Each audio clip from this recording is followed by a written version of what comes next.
Hello and welcome to Just Keep Writing While Black, a podcast for writers. By writers. To keep you writing. I'm Marshall. I'm Kevin. And I'm Brent. Nailed it. Welcome to the show, Kevin. How you doing? I'm pretty good. Thanks. How are you? Great. All right, Brent. So I get to introduce one of my old friends, Kevin. Kevin Ramirez. Me and Kevin went to college together, actually, in Columbus State in Georgia. So Kevin met me when I was a much more, I guess, doe-eyed writer, I would say. I think I was a lot more.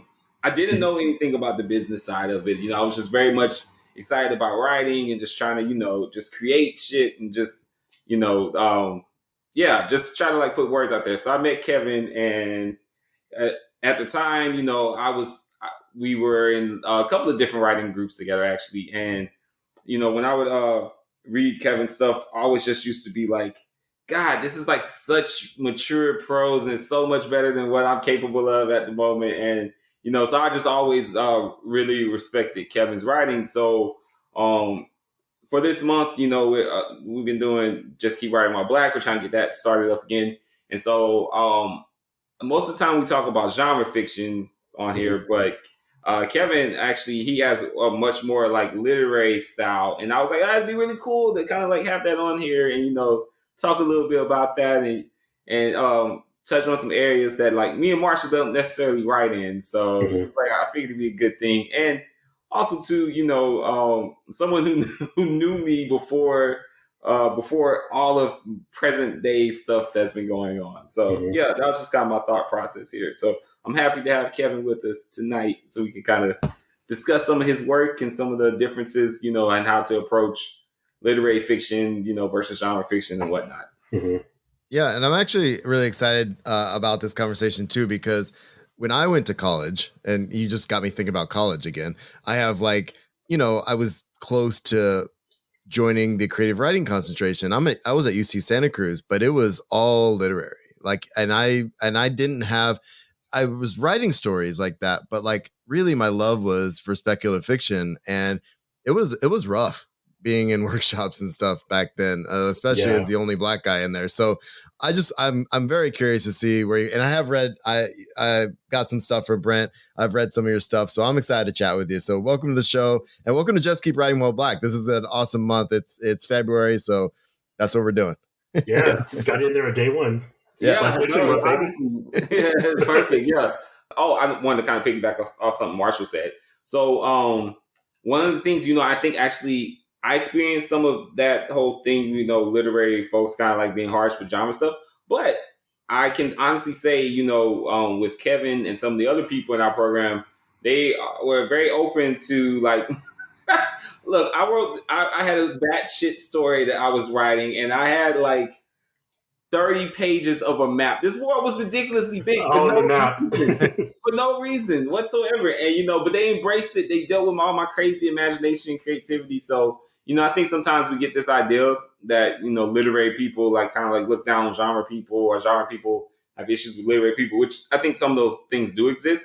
But, I was very lucky to find folks like Kevin who, were totally open to listening to my craziness and all these things I came up with unnecessarily. So, all right. But with that aside, let's kind of dive in here. So, we have a question that we normally ask everyone that comes on board. So, but I'm going to twist it a little bit just because, we've known each other for, I don't know, since college. Well, I'm not going to date myself. So since college. I was about to. Yeah. All right. So if you had to describe your writing journey in 3 words, what would those 3 words be, and why? 3 words. Let's see. I would say it's tough to say because I recently went through a bit of a change as a writer, as of maybe 6 months ago. So the person you knew as a writer, I don't think I am anymore as of late. 3 words. That was 20. And they don't have to be connected either. Just 3 words. Yeah. They could be just 3 I am good. Okay. I will say transformative, I would say mentor and wide-eyed, like you just said, like doe-eyed. Yeah. Put a hyphen in there. So doe-eyed. You know what? I love this question because I feel like we literally never have anyone who says the same words ever. So, okay, so I'm gonna go through each of them, and I kind of want you to unpack like why you say that. Okay.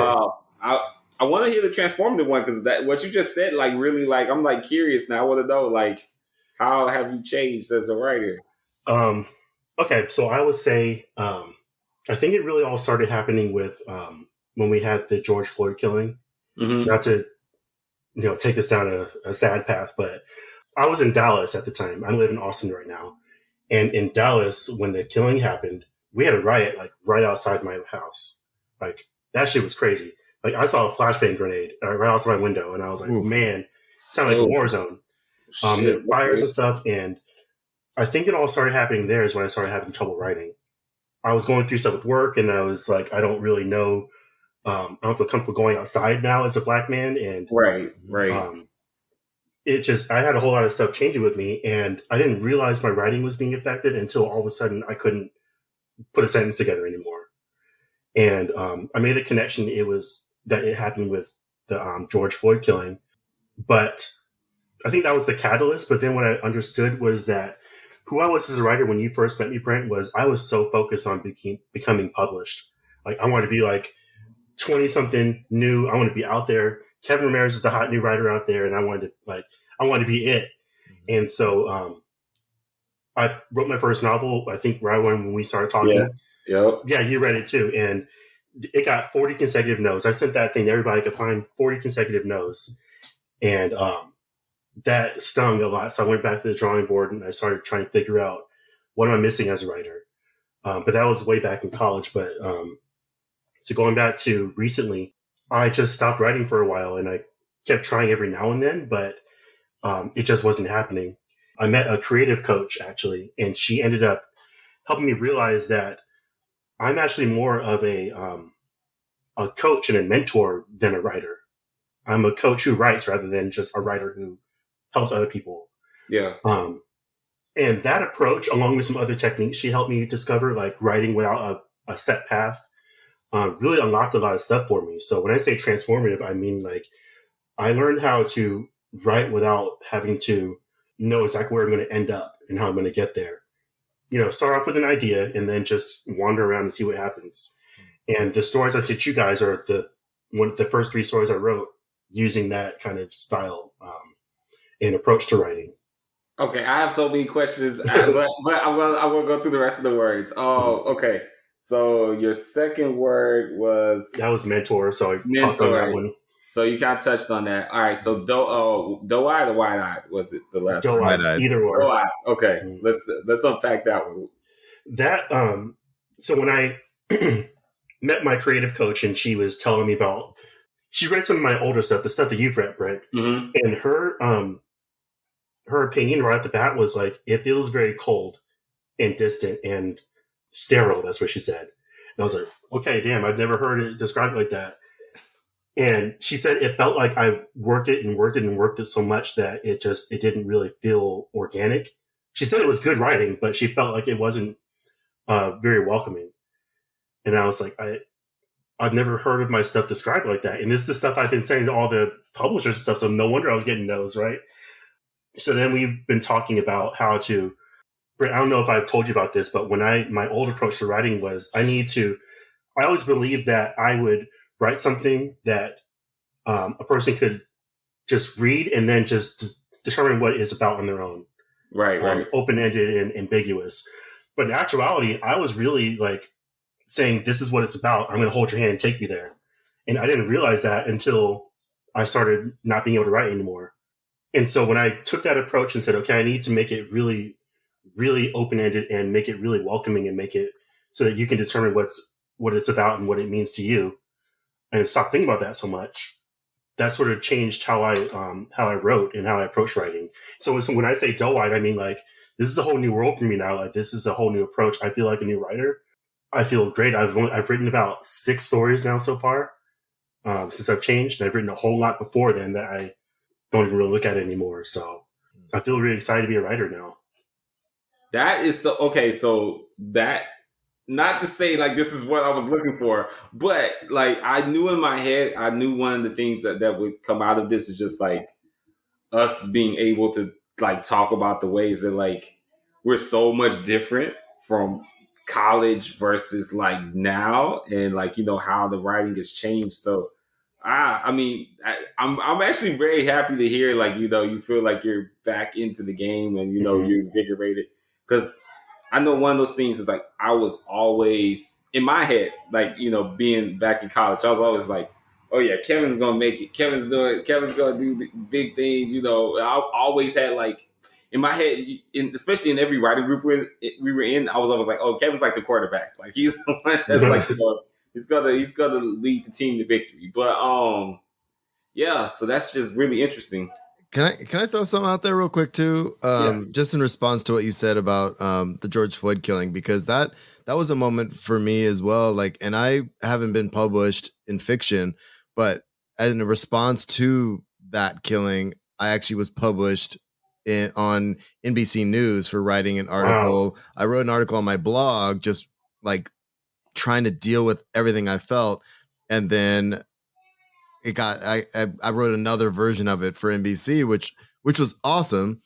But at the same time, it's like everything now that I'm writing fiction wise, I feel like I can't go back to writing what I was doing before because it wasn't saying enough. I don't know if that makes any sense. It wasn't, I don't know I don't want to say it wasn't black enough, but really that's kind of what the first thing that pops into my head is like, I need to be telling a story that's representative of what I'm going through and what I'm dealing with and what I'm still trying to process, especially in the upside down freaking world I feel like we're in right now. So, but I love that you said that you couldn't write, and when you did, it had to be different. And I can totally feel that. So I just had to say it before Brent gets to his question. No, and I lose it. Because now you're making me think, like I'm sitting here like, what was I doing at that time? So I guess with me, it was a bit of it was me realizing like how full of shit some of this industry is when it comes to that. Because at the time, of course, because of that killing, and it's still something I wrestle with even to this day. Because of that, and because of Breonna Taylor, Fire Magazine all of a sudden got this influx of money from people who, these good white folks and other folks who needed to feel like they were doing something started throwing money our way. Or, they started doing these initiatives where like, oh, well, my inbox is open for Black writers, or, oh, I want to do this for Black writers. Which, now it's open. Right, now it's open. That's the first. Now it's open. But then the second thing is, it's like, you want me to work on something when we're all collectively grieving. Like, this is a moment of collective trauma, and you're basically saying, well, if you have a great story, send it my way. Like, well, I'm not even thinking about telling the story right now. So in a way, like, I try to not think too much about this path just because sometimes it becomes depressing, but there's almost a direct path in some ways between like that killing and Fire becoming a pro magazine that could pay pro rates, and then us winning this Hugo. So it's like, it's like this chain that unfortunately I had to realize, like, some of these people are only going to pay attention to us when they have some trauma to look at or some pain to feel bad about. And for me, at least, I was more determined than ever. I was like, I'm going to write stories for Black people where we don't have to deal with that shit, where we can just, I always say this on the show, but I'm like, I just want a story where a Black person can ride a fucking dragon and they can just ride. Why does it have to do I have to have like racist wizards have to be too? Right. Like, can I just ride the dragon?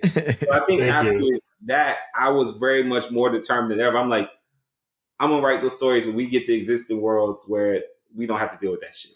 So you made me think of that, Marshall. Well, and it's funny because that you say the thing about Fiyah and getting the Hugo and that kind of connective tissue between those events and that, because as soon as I wrote that piece and all of a sudden somebody, my friend reached out to me, which was wonderful. And all of a sudden, okay, I got an opportunity to write a different version and be published. Okay. That aside, then I was on I can't remember the exact progression of events, but I got invited to a town hall with Jared Huffman, the representative for our area. And then, and I was on with Karen Bass. And then I got invited to that stupid Citizens Commission I've been a part of for the last year and a half to try to change the name of my fucking racist town. And it's like, why am I now? I want to be involved. I want to help, but I don't have the bandwidth for any of this shit. I just want to write my stories. I want to write the story of the black dude on the fucking dragon at this point. You know what I mean? Yeah. And I'm tired of that part of it. And so part of that stuff is starting to, fall away, which is great.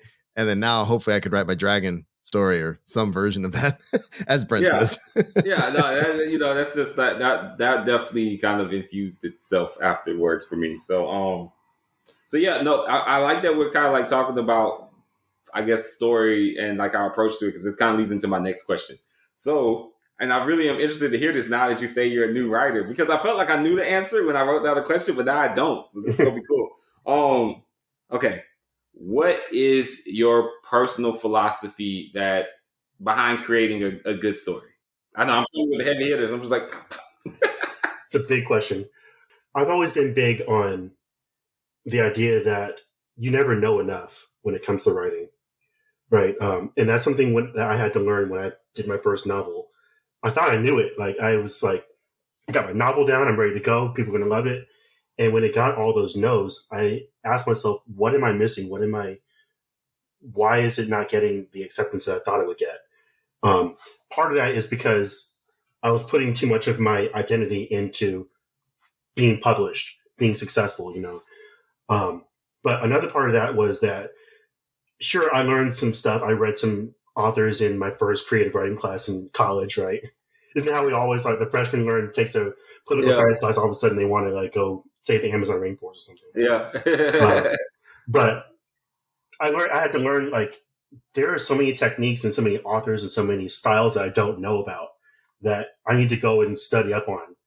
And so I read different authors and I read different stories and techniques, and then try and put my own identity and spin on it, and then incorporate that in my own writing. So my personal philosophy of writing is you never know enough. And don't think you do. Don't think you're an expert in something, because there's always somebody who can show you a new technique or introduce you to a new story or a new style. And that can change you as a writer at any given moment. Right. No, I love that, because it's absolutely true. I mean, you can never. That's the thing I think I love the most about writing is, like, you never will hit a wall where it's like, oh, well, you've mastered writing. You can learn nothing else. Like, no, Right. this is literally like a lifelong process where you can, there's always ways to get better. Like, there's always ways to improve and, grow and stretch yourself. So. And real quick, before I forget, we were talking in the beginning about literary writing versus genre writing. Yeah. I could say, okay, I chose to be a literary writer because it was easier for me. Genre writing is intimidating. And I've gotten into it a little bit more, in the past. But when I first started writing, I'm like, literary writing is universal. You talk about universal truths. You talk about things that you can just boil down and anybody can relate to. But the idea of writing genre fiction where it's plot based and you have to think about pace, think about arcs, and you focus too much on the character, and all of a sudden it's boring because you're not bringing the action along with you, right? That was intimidating to me, and I was like, I don't know if I can do all that shit. So let me just focus on something that I know I can do. So I got good at literary writing because I was scared to try genre writing. So it's not like literary is any better than genre.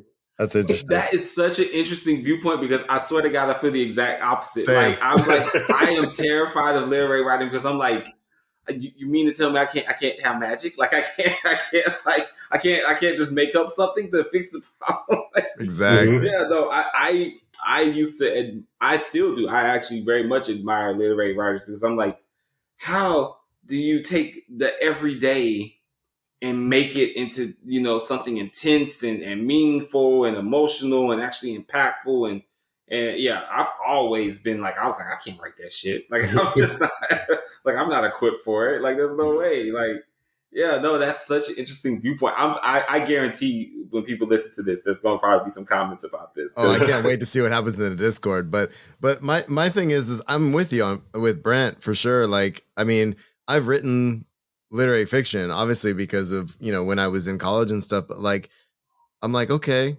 I can kind of do this, but like, where's the magic? Like, where's right. where are the elves? Like, can I throw that in there? And will people not scoff at me? And so, yeah, no, for me, I'm the exact opposite, but I totally appreciate it. Cause I mean, we'll talk about some of your work here in a minute, I imagine, but I mean, please do what you're doing. Yeah, no, honestly, like, I mean, there's just, for me, I guess the reason I like lean on why I used to think genre was the easier of the two was because I feel like genre has its own built-in language already.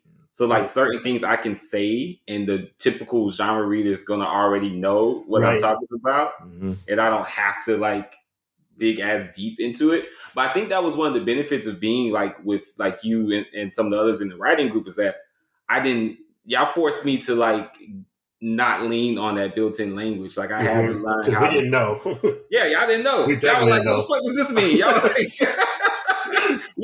y'all would be like, they were like, wait, what? Where did this come from? So I would encourage people listening, like if you can find people who don't write what you write and are willing to read it, like that's actually a really good way to grow yourself, because that actually forced me to really like think about like, well, am I just doing this because I think it's cool, or like what's the actual story reason? Like, let me make this make sense. And like, 'cause I remember sometimes I would be like, damn, I just thought everybody knew that, and it was like, no, not everybody does. Like that's a built-in community thing. So yeah, I forgot where I was going with this, but but yeah, needless to say, like you're doing your thing in the literary side for sure. Thank you. So, okay, so yeah, Marshall, we kind of talked about getting into your work here. So I actually have one question, like right off the bat. So your endings of your stories. Yeah. When I read them, the first thing I thought, I was like, man, like this is some Flannery O'Connor stuff right here. Like this is the way, like the endings, they aren't. Cause see, I think it would be too easy to call them abrupt, because I don't think they're abrupt. They're uncomfortable. Like they. Okay, I'm gonna change my word. One of the words about my writing is uncomfortable. Well, okay. Take out on that note, and we're talking about endings. The recapturing that spark one, the ending with the little mini umbrella and the glass. I'm like, what the? I'm like, okay, I see what you're doing here. I was like, and it's uncomfortable. But abrupt isn't the right word. You're right. It was okay, I see where this is going, but damn. Like damn, like yeah, like no, there was I just got pulled up because there was one story I was literally reading it, and I'm like, I'm cringing for these characters the entire time. Like it wasn't the swinger one, right? Or the swinger one. It was the one where it felt like it was implied that she had an abortion, and so he took her out to eat and all that. That was so uncomfortable. Like it was just. And there's something about how you capture that back and forth, that uncomfortableness in a conversation of people that are together, but are trying to work through something as they're having the conversation. Like yes. And I'm going to bring it back to the other story too, where the couple is trying to deal with, opening the relationship. And the beginning was like, okay, this whole conversation, I'm a married guy. I've been with my wife now 20 years. Like I've had this fucking conversation. And it's like, this is like, okay, you're dealing with this stuff. Therapist says whatever. And it's like, then they get in separate cars. Like, oh wait, the fuck is happening? And then but those conversations you do a really good job of capturing those uncomfortable moments of people that are talking that maybe don't want to be talking to each other. Yes. Or shouldn't be talking to each other, or have some ulterior motive of why they're talking to each other. So I thought that was a really, really interesting. And it's not like they actively hate each other. It's like they have they just have this conflict, and it's like they're talking in circles. I mean, literally, like if anybody wants to know how to do dialogue with subtext, like they should read those three stories. Like there's subtext all in it. So I guess circling back. So with your endings, why do those type of endings sort of speak to you as a writer? Like what about those endings kind of appeals to you? So one thing that hasn't changed since I've been writing from the very beginning is I love minimalism. And I know you guys do genre fiction, so I'm not sure how familiar your audience is with that concept, but just very briefly, it's the idea that you take down all the details that make up a story and toss out anything that's not necessary. Sometimes I don't even name my characters. It's just the man and the woman because it's not important. I don't describe how they look unless it's, important to the story in some way. And with minimalism in my writing, it's something I've loved since I first read Raymond Carver in college with Dr. Norwood. Yeah, Dr. Norwood. I got some Carver books on my shelf back here from college. Mm-hmm. He's my favorite author. Yeah. And I just love the idea of snapshot literature, where it feels like you're walking down the street, right? And you peek in someone's window as you're walking and you see someone, maybe they're arguing or maybe, having sex or something. I don't know. But the idea is you don't stop. You just keep moving. And when the story ends, it ends because you left their window. So the conversation is still happening, though you're not there. But the idea is that life doesn't have a set beginning and a set end. So I like to think of my stories as just snapshots of just a moment. So the endings, the way they are, I don't think they're abrupt. It's just, that's just where it happened to end in that moment, Yeah. Yeah. And like each one is like, when it ends, it's just like, there's a couple, there was one, I was like, I don't even want to know what happens next. Like, I'm fine. Like, that's enough. I peaked enough. I don't want to peak anymore. Like, I'm okay. Oftentimes, I don't even think about the ending after that. Like, if someone says, what happened after it? I'm like, I don't know. Yeah, like, look, just leave. Like, I mean, the one with, the sort of, I felt like it was a commentary on, like, sort of, the post, like the doomsdayer, like white nationalist, like rhetoric about like civilization, and how it kind of took a cannibalistic turn. But I did not want to know any more about that one. I'm like, I'm fine. I have seen enough. Like that was, that one was interesting. I think because I know you like we discussed like you kind of lean more literary, but that one to me definitely had a chord of like horror thriller to it, sort of. That was my first attempt to write a horror story. Yeah, and a little post-apocalyptic almost, and it's in the perspective of the protagonist too. Like I thought that was really interesting. So yeah, absolutely. Yeah, no. Well, if that was your first attempt, good job. Because that was terrible. That was terrifying. That was terrifying. It was terrifying, and the way you ended it, it just felt like. It kind of actually felt like one of those like French horror movies, because they do that a lot, where they just like have these like uncomfortable endings where you're not quite sure what the hell happens. But yeah, so that was just I liked all of it, and you know what, that is true what you said about minimalism. I was like, well, that very much has stayed the same from college to now. But yeah. To maybe kind of help explain to people a little bit in terms of like, because I was like, well, what's a good way to explain it in terms of genre that people might understand? So there's something in like when we talk about world building where we talk about like we want the world to feel lived in. Right. So sometimes that like involves creating characters that as the author, like their entire life history or whatever. You know more about them than the reader ever will. But you have to present it on the page in such a way that the reader walks away feeling like, oh, I may not know what happens down that street, but I know that street has strip clubs at some point. That probably some bullshit's happening. Like so I think not quite the same thing, but if people need something they can kind of attach to, think of it in that way. But yeah, with these being more short stories, I know like you had some novel work in the past. Are you working on anything like novel length at the moment? Are you just focusing more on the short stories? I'm doing some short stories. I had a collection I was working on. The second one, my second collection. and then the writing block happened, so I stopped with Yeah. that. But then, so I'm working on short stories. I'm working on a couple of novellas, and then hopefully working up to a novel again. So I'm working on 2 short stories now and a novella also.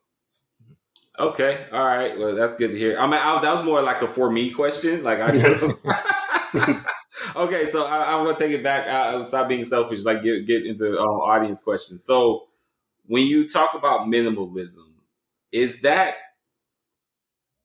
hard to do that sometimes when thinking about like blackness or whatever in terms of like an audience? So like because I know a lot of times readers will, if you don't describe something as like black or Hispanic or whatever, they're going to immediately default to white in their head. So Yes. is that a challenge sometimes with minimalism, and if you have an intention of telling something with like a racial bent to it?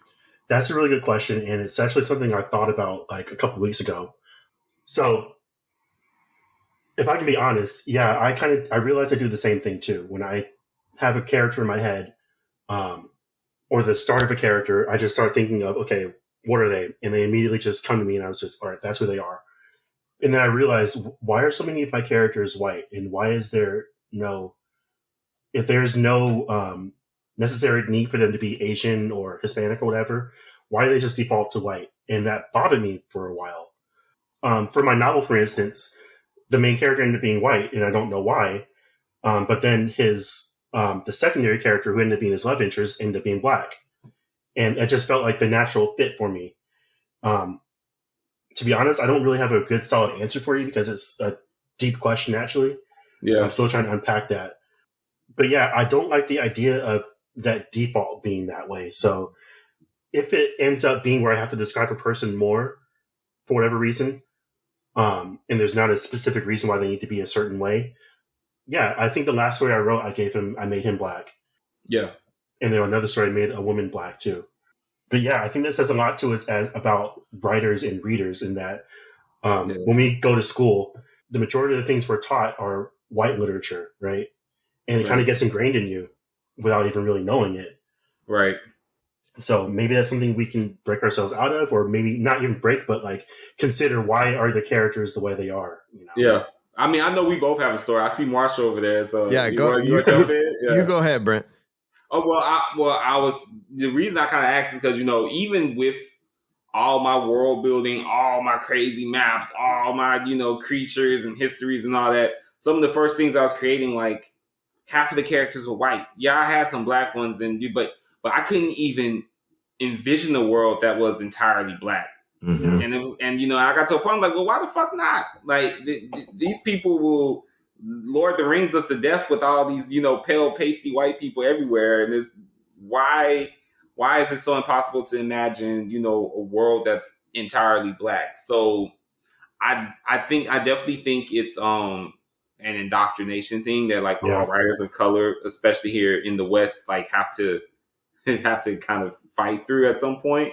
But as I even asked you that question, I realized like it sucks to have to even ask that question because white writers never have to even think twice about it. Right. Exactly. And, and I was like, that's the bullshit of sometimes being in these creative fields. It's like we have the added pressure of not only do we have to exceed and tell stories twice as good as them to even get half as much, we also have to think about like the intention behind every single thing that we do. And yeah, so to that point, I guess, yeah, it kind of sucks that I even have to like ask that question because it's not something that white creators have to think about.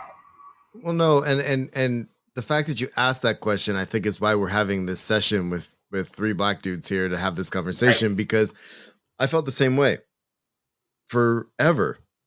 My default characters were white. Why am I writing white characters? Like all of them were. Like, I mean, even going back, I mean, and granted, I think a big part of it was what I was reading, even in like some of the fantasy I was reading and stuff. I mean, the main characters were still white, and what Brent said, I think is important because I've had conversations where people know that I'm the author of something and then they read it and then they ask me, well, I was having a hard time picturing this character. So basically they're trying to ask, is he white? Is he black? Is he, you know what I mean? It's like, well, fuck you. How about that? Because I mean, and like Brent said, like a white writer is never going to get asked like this question, right? Or at least not in the same way. And so what I find really interesting is like, okay, I think what I was saying earlier about how I wanted to write more black stories, it wasn't more of that. I wanted to write more black characters. I wanted to make sure it was very clear that my characters were black. I didn't care, you know, whether there's a racial strife or anything going on. Like I wanted to make sure that my characters were how I envisioned them in my head, and why in my head sometimes does it still default to white. And I find that really interesting. And I think you're right, the indoctrination of just of the stuff we read and the stuff and the audience that we think that we're maybe trying to approach too, I think might have something to do with that. I don't know. That just popped in my head right now too. That's a whole different problem. You know, I love movies just as much as I love writing. One day I want to write a screenplay, but that's a whole nother beast. But I told my wife recently, I'm like, I'm tired of slave movies. I'm tired of Martin Luther King and Malcolm X movies. You haven't seen many Malcolm X movies. Thank you. I'll give a pass to Black Judas and Judas and the Black Messiah. That movie was awesome. But I'm tired of slave movies. And why does every black movie have to be like slavery or segregation or whatever? I'm like, I'm not watching that shit anymore. And then I'm like, why did the second black person or black man ever win best actor? Denzel Washington. Why was it when he was playing the crooked cop? You know, right. Why did Sidney Poitier die, but we only talked about Bob Saget and Betty White? Right. And I'm like, so I feel all that towards movies, and I'm very adamant. I'm very vehement about it. Like, you have a perfectly good movie, happy movie, right? All of them white characters. Why couldn't one be black? You know, everybody is black. Why is it the comic relief or whatever? So I feel that with movies, but then I feel guilty because I don't apply that to my writing, and I'm still trying to reconcile that, I guess. Well, and the other problem that you said, and sorry, the other problem that you said earlier too was like, oh, the side character I made black, or this character I made black, or in that movie, why can't one or two characters be black? Like, okay, why can't all of them be black? Can it just be a movie with a bunch of black people? Like, and why is it we're having this conversation? And I think it's really layered and problematic, but at the same time, I'm with you. I love movies, and it's like, you're absolutely right. I mean, how long have we talked about Betty White and Bob Saget, who are amazing, but Sidney Poitier was phenomenal, absolutely phenomenal. And that story is not being told as well as the others. So I don't know. Right. No, I totally agree. And I think, and you know, to your point about like, you know, why can't it just all be black? Dwayne McDuffie, who was an amazing, you know, comic book creator, storyteller, just, you know, all out great guy. He talked about the rule of three, where if you had three of any of the same marginalized group in a story, people would start to call it a black story. They would call it a gay story. They would call it, you know, whatever. You could never have more than three, which isn't even true to life. Like, it's so funny how people...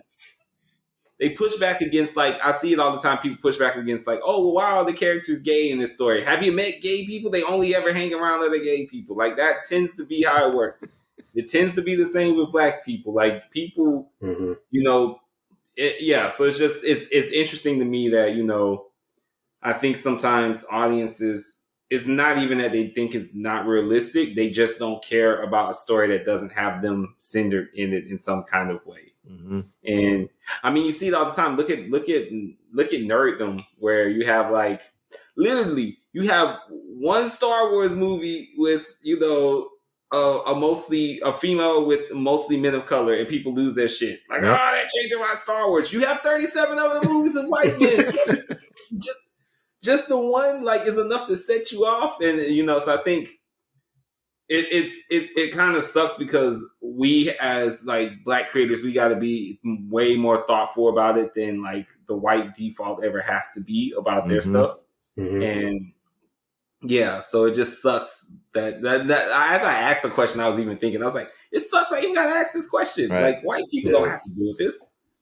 So but we also, the fact that we're having the conversation is important, because we have a pretty wide audience in here too. And Right. and this is something like when I run up against something like at work, for example, we've been, say what you want about where I live, but my district has been trying to do so. We brought a black dude in to talk about bias with our staff, right? And I think I talked about this the other night with you, Brent, but like, he had a section off and move around the room, and the people that identified as non-white, there's 6 of us. And this is two sites, middle school and high school. And like the rest of the room is not. And half our staff or half our clientele is Hispanic, right? And so you have this dynamic, but at the same time, it's like, okay, we're the non-white folks in this one corner, but what does this say about us? Like, what are we trying to do here? Because we can talk all day about what people think and stuff, but like at the same time, that's the reality is like right. the makeup of what we have around us. And it gets really frustrating trying to have that conversation with people because we have a wider audience that listens to this show. But my wife always says like the white people are the ones that need to be mad and stick up and say like, no, that shitty thing you just said, like we need to forget the past. Fuck you. The white people need to say that because if I say it, I'm just the angry black guy saying it. Right. You know what I mean? And that's the inherent problem in that conversation. So, so the fact that we're having this conversation is important because this is my roundabout way of getting to this point.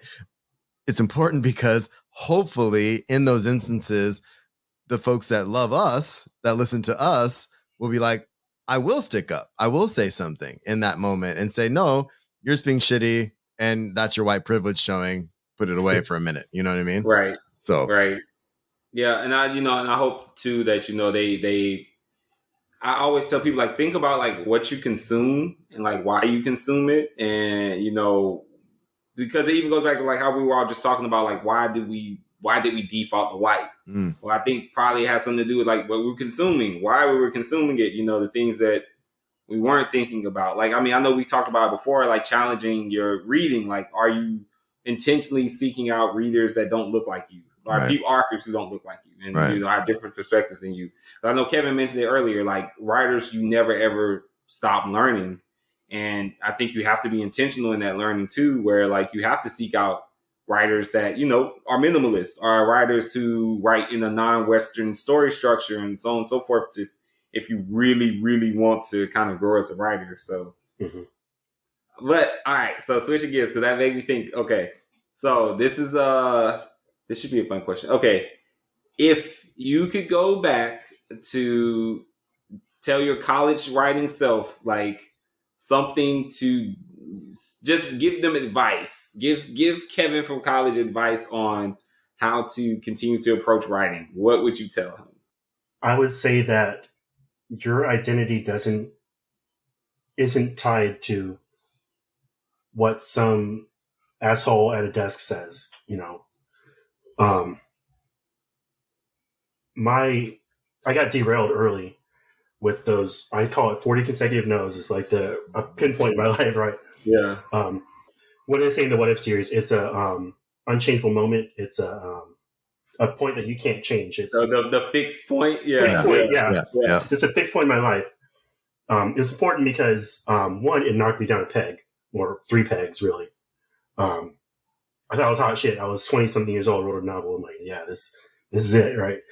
But then it taught me that one, like I already said, there's so much more to learn, and two, that and it goes beyond writing too.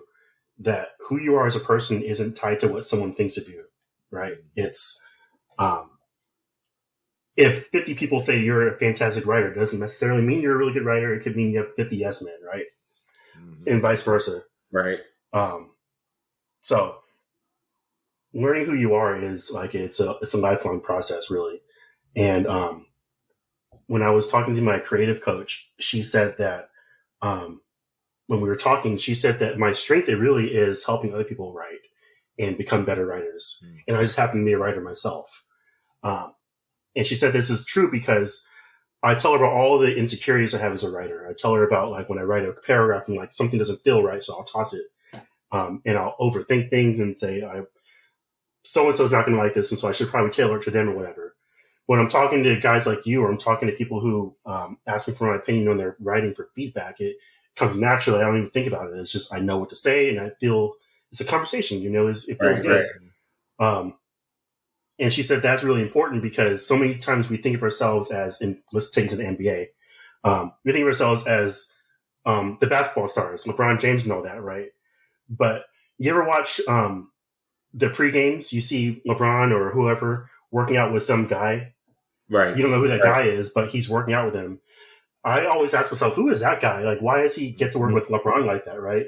But that guy knows just as much, if not more, than a lot of NBA players right now, because he is the one who's put in thousands of hours learning how to shoot and how to defend and all that.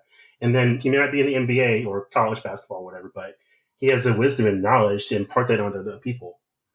And she said, she gave me a good analogy of like Tom Brady. Like, you can ask Tom Brady, how do you throw a football, right? He may not be able to tell you because he knows how to do it. But you ask the guy who taught Tom Brady how to throw, and he'll tell you about, here's how you put your legs, and here's how you move your arm, and keep your hand this way, not that way. Mm-hmm. They can give you mechanics about how to become a better player. So my identity was tied to becoming a person who has a name in the writing world, right? But what if my identity is really just to help other people? And I think that gives you a lot more satisfaction than I thought I was before.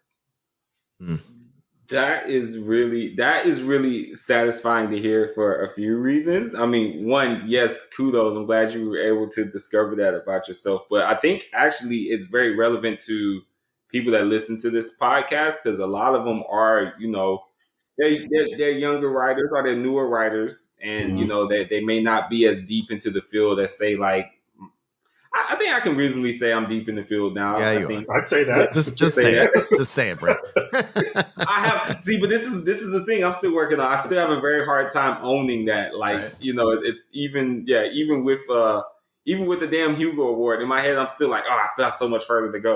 But I think for people that are listening, it's probably very refreshing to hear what you just said, and I would just piggyback off what you said too, and one of the things that caused for me, I think, like exponential growth in just my craft and writing was talking to other people about their writing and giving feedback about their writing, and just exchanging stories, and like that was probably one of the quickest vehicles to becoming a better writer. So you saying that actually, I think, is in line with a lot of what I've seen from other people in the industry and their journeys and whatnot. Well, I think that says a lot about the writing community too, is how we can help each other, you know what I mean? And why we read each other's stuff, and why, you know what I mean? Like, I think it's important to take that role often, I think you're right. It helps us all if we can get to that point and do that. It's just funny that you said, who's the guy behind, the sports stars? Is my brother-in-law actually trains NBA players. And it's like, he got mentioned very recently, like on an after, on like one of those, after the game interviews or something. And it's like, that's the guy, but nobody ever talks about that guy. No one ever talks about the guy that gets those people to that point. You know what I mean? But that person is integral to that person, that sports star getting to that level. You know what I mean? And it's the same with writing. I'm really glad that you said that. And there's a level of mentorship and support and community around that as well. And I think that's really important, especially if we're talking about, writers like us. Exactly. So, and it works inverse too, because you can give great feedback to someone, but forget to apply that to your own writing. Like, I realized that just like a couple of days ago. Like, I work with a couple of other writers, and I can't remember exactly what the point of it was, but I remember telling him the feedback that I learned, right? And then I go back to my story later on to write, and I'm just beating myself up, right? And then I remember, wait, I just told him not to do this. Like, why can't I apply it to myself? So cut it out. It forces self-awareness. It does force self-awareness. Because, I literally, before we started recording, I was telling them that, like, I basically realized today that I'm going to have to, that I've been writing a story wrong that it's just wrong. And I have to, like, readdress it and restart it. And there was a point where I was like kicking myself in the ass. I'm like, come on, man, what are you doing? This sucks. But then literally earlier today, I was telling a couple of other writers that no words are ever wasted. Like all words go towards you being a better writer. And like I was like, oh well, I need to apply that to myself. So I think to your point, like there's definitely learning, like helping others, giving advice to other writers is as much a teaching tool as for yourself as it is for others. Definitely. So I think we've got time for one more question here, which is the big one. One more and then totally. One more than the big one. Yep. Okay. So one more. So let's just say so I know you're saying like you're wanting to kind of be more of a mentor, and help other writers, but in your own journey, like what would be like your dream project? Like what would be the thing that you would work on that would you could kind of toss your hat up and be like, yep, that's it. That's my seminal piece right here. I guess I have to pick one. I want to do what I consider to be my trifecta. I want to do another short story collection. I want to do a novella collection of like 4 novellas in one. And then I want to do a good solid novel. And just have all 3 of those under my belt. I've written a story collection already, but that was in the before times, I like to say. So I want to write one with the things I learned now. Ooh, let's make that the big 4 because I want to do a horror collection too. All right. So let's make that 4 then.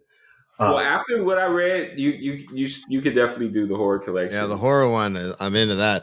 Hey, can I ask you a question though too about the novel? Like you really we talked about this earlier as far as relationships between people. Would that be the focus of the novel that you're thinking of, or would it be similar to what me and Brent have read as far as the relationships between 2 people and the world around them in the novel form, or do you have something kind of something different in mind if you were going to write a novel right now?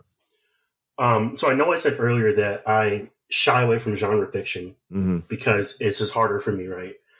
But when it goes to longer form stories, I go towards genre fiction because it's very hard to maintain that level of minimalism and that sort of intimate conversation, for me anyway, over a long period of time in a novel.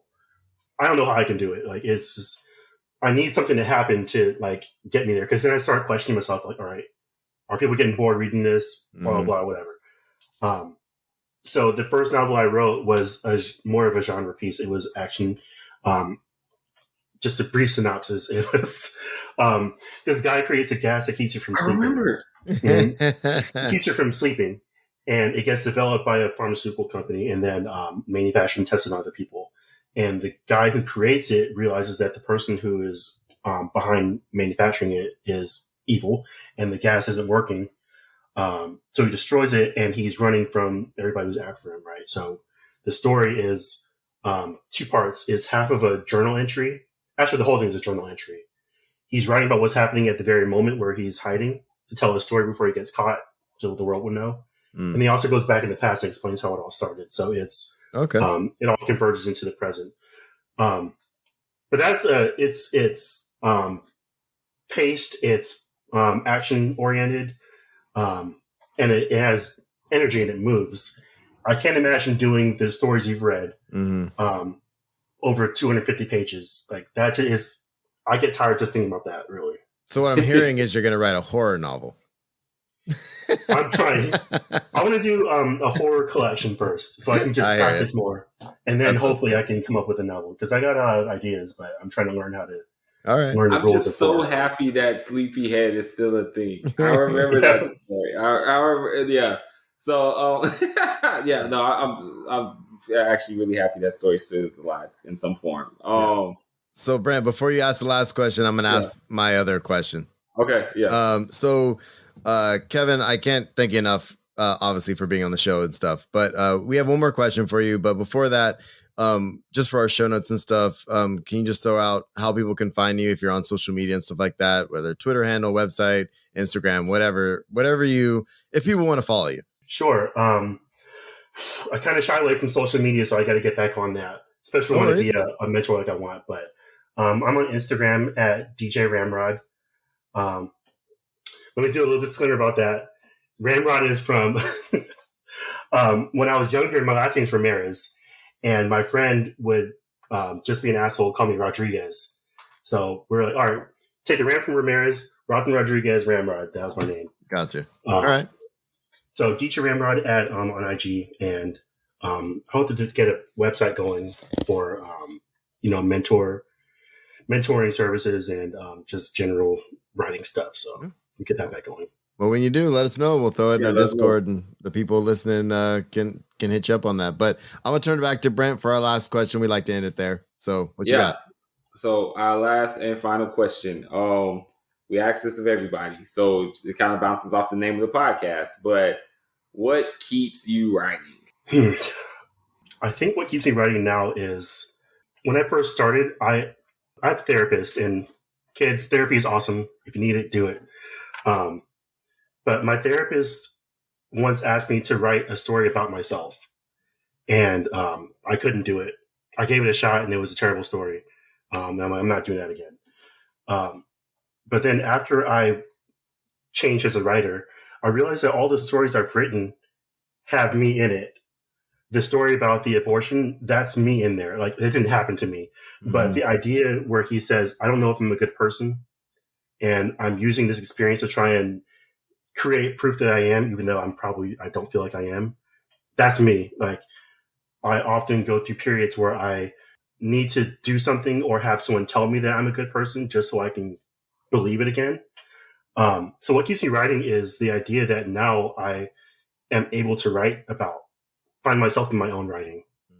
And that's a very new idea and concept for me. So it's something I'm really excited to keep exploring. And it's not something I have to force anymore. It just sort of comes naturally in my stories now, except for the horror story. That's not me, but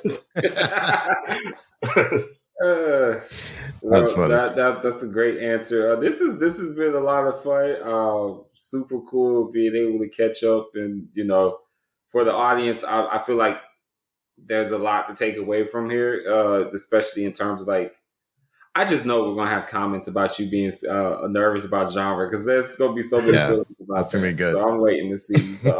I'm excited to hear what they say too. Well, thank you for doing this. This has been great. Marshall, you have anything else before we wrap it up? Or? No, I'm good. I just want to say thank you for being on the show. Thanks for sharing your writing, and best of luck with everything, and hope we can do this again. Thanks a lot. Definitely. I'm really excited. This is a great opportunity. I'd love to do it again. Awesome. And this has been Just Keep Writing, a podcast for writers, by writers, to keep you writing. You can find us at justkeepwriting.org. Follow us on Facebook, Twitter, Instagram, and YouTube. Feel free to reach out to any of us on our social medias, and please jump in our Just Keep Writing Discord channel. Links to all of that is in the show notes. Lastly, please support our show by going to patreon.com/justkeepwriting. We offer daily writing prompts, early access to podcast episodes, and much more. Thanks for listening, and just keep writing.